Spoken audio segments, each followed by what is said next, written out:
Vocês acham que existe dor da injustiça maior do que perder um neto e uma filha ao mesmo tempo?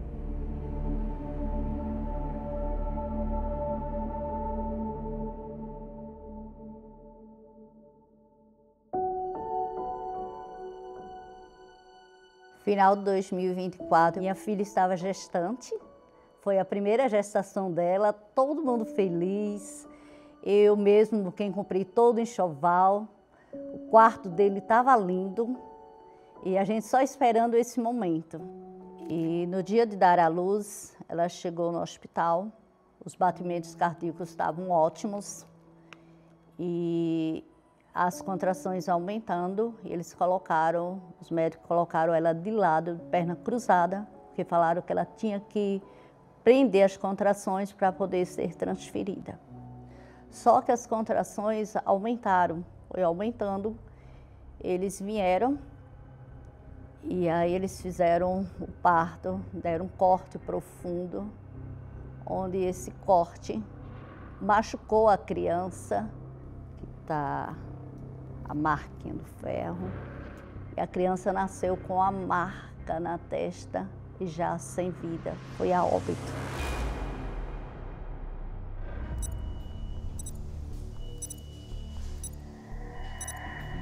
Ela deu hemorragia constante, não parava a hemorragia. Deram um choque nela, adrenalina, aquele monte de médico dando massagem para ela reagir e ela sem reagir. A médica chegou: mãe, ela precisa tomar sangue e precisa de um hospital de porte. E aqui o hospital não tem porte, precisa ir para Salvador com urgência. E ela foi transferida para Salvador numa UTI móvel. Chegou aqui em Salvador praticamente já sem vida. Teve várias paradas cardíacas, onde levou mais choque, foi adrenalina, para ver se ela reagia, não reagia. Lá onde entubaram ela, sedaram e fizeram o procedimento. A paciente, a Islane, quando chegou aqui na maternidade, ela veio regulada do município próximo, Ribeira de Pombal, chegou para a gente já no estado grave, ainda no processo do sangramento, e essas lacerações, quando chegaram aqui, ainda estavam sangrantes. A paciente chegou bem debilitada mesmo, precisou fazer transfusão para a gente poder conseguir realmente fazer até o procedimento em si no centro cirúrgico. Teve que ir para o centro cirúrgico para a gente refazer essa sutura, revisar esse canal vaginal. Quando ele estava fazendo a coretagem, ele falou: mãe, perfuraram o útero dela. O útero está perfurado. Deixaram ela toda aberta. E tem pedaços de placenta dentro dela e restos de parto. É isso que está gerando esse sangramento que não para. Aí ela foi para a UTI e aos poucos ela foi se recuperando. Dia 26 de outubro, deram alta para ela para uma enfermaria.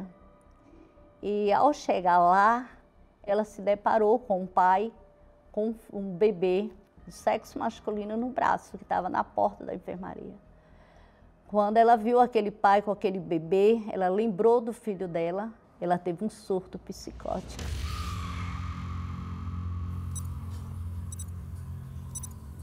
Aí hoje conseguiram sentar ela, está aqui encostada, ainda estamos aqui na UTI. Eu falava com ela, ela não respondia, ela não comia, não bebia. Chamei os médicos, eles falaram: mãe, ela pegou uma depressão pós-parto muito forte. Doía muito.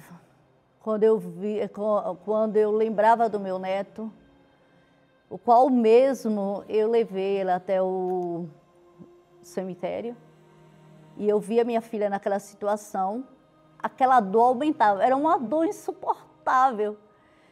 A dor da injustiça dói demais, é aquela dor na alma, e, meu Deus do céu, sufoca. E eu olhava ali para minha filha ali, com estado de loucura.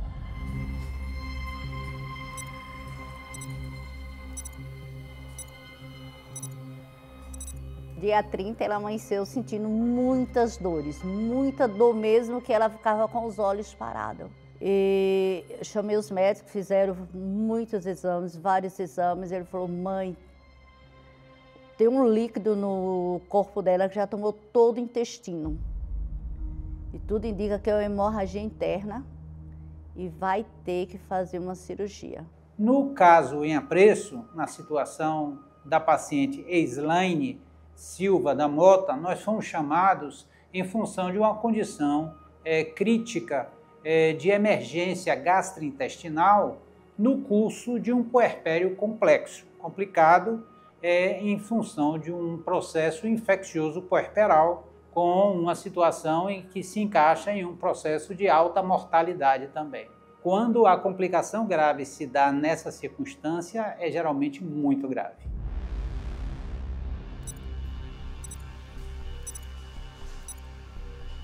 Era às 16h30, onde ela estava entrando aqui no centro cirúrgico,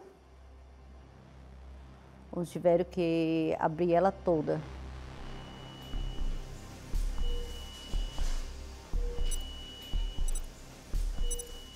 E aí, ao terminar a cirurgia, era 22 horas, vieram a equipe médica, vários médicos, enfermeiras, técnicas, e falaram assim para mim: mãe, a gente fez de tudo mesmo, mas infelizmente ela não acordou após a cirurgia. Vamos manter aí os aparelhos uns 3 dias para ver se ela acorda. Eu falei: que se cumpra a vontade do Senhor Jesus. Eu tenho certeza, se for da vontade dele, ela vai acordar. Porque não há impossível para Deus. Lázaro era com 4 dias de morto. E o Senhor ressuscitou. Por que minha filha ele não pode ressuscitar? Ele só foi: mãe, vamos ver aí a sua fé, né? O que é que vai acontecer? E aqui foi após a cirurgia, onde ela não acordava, só estava lá nos aparelhos.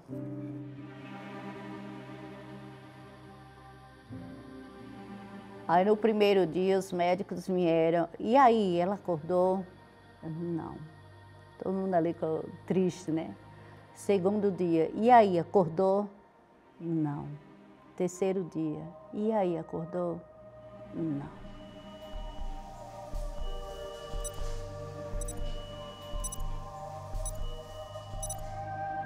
E aí eu fui no banheiro e eu falei: não, meu Deus, eu tenho um voto com o Senhor. Eu já fiz muitas fogueiras santas por mim. Hoje eu tenho o maior tesouro dentro de mim, que é o Espírito Santo. E tem 5 anos que eu fiz um voto com Deus de 2 vezes subir ao altar pela minha família. E na hora veio assim, na minha mente, os votos, o sacrifício, qual eu faço pela minha família. E aí, como eu não podia sair de perto dela, que o médico falou que eu não podia sair de perto dela, eu não podia vir até a igreja, eu fiz do banheiro daquele hospital o altar. E ali eu fui naquele chão imundo, daquele banheiro que estava imundo mesmo, dobrei os meus joelhos ali. Coloquei meu rosto ali naquele chão imundo mesmo, eu fiz um clamor a Deus, eu falei: meu Deus, eu não aceito. Lembra que eu tenho sido fiel ao Senhor? Eu não aceito isso, meu Pai. E ali Deus falou muito forte comigo. Deus falou assim: perdoa todos aqueles profissionais. E eram muitas vozes que eu ouvia: só faz justiça, faz justiça. Falei: não, meu Deus, se o Senhor estivesse em meu lugar, o que o Senhor faria? Eu tenho certeza que o Senhor não faria isso. O que a minha carne quer que eu faça, o Senhor perdoaria. Eu resolvi obedecer à voz de Deus. Nossa, foi instantâneo, aquela dor saiu. E aí eu levantei, ungi a minha mão, que no momento ali não podia ungir ela. Cheguei e coloquei a minha mão em cima dela. Ali eu comecei a adorar a Deus e buscar o Espírito Santo. Naquele momento ali, o céu se abriu naquele lugar. Foi muito forte. Ali, de repente, minha filha...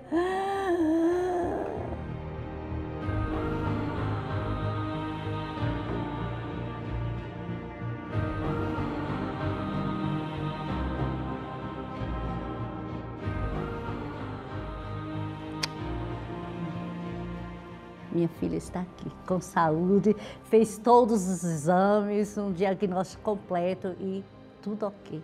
Isso para nós que trabalhamos com esses pacientes graves, assim, ter um acompanhante, né, com esse quadro de fé, de confiança, é bom até porque passa até para nós mesmos, médicos, que às vezes está olhando só com aquele olhar técnico, né? A gente trabalha muito com a questão de números, de probabilidades, e quando você vê um familiar assim, falando com você que vai dar certo, que quando a gente toca na questão de números, fala, tá, não quero saber, vai dar certo, isso aí pra gente é muito importante pra gente mesmo.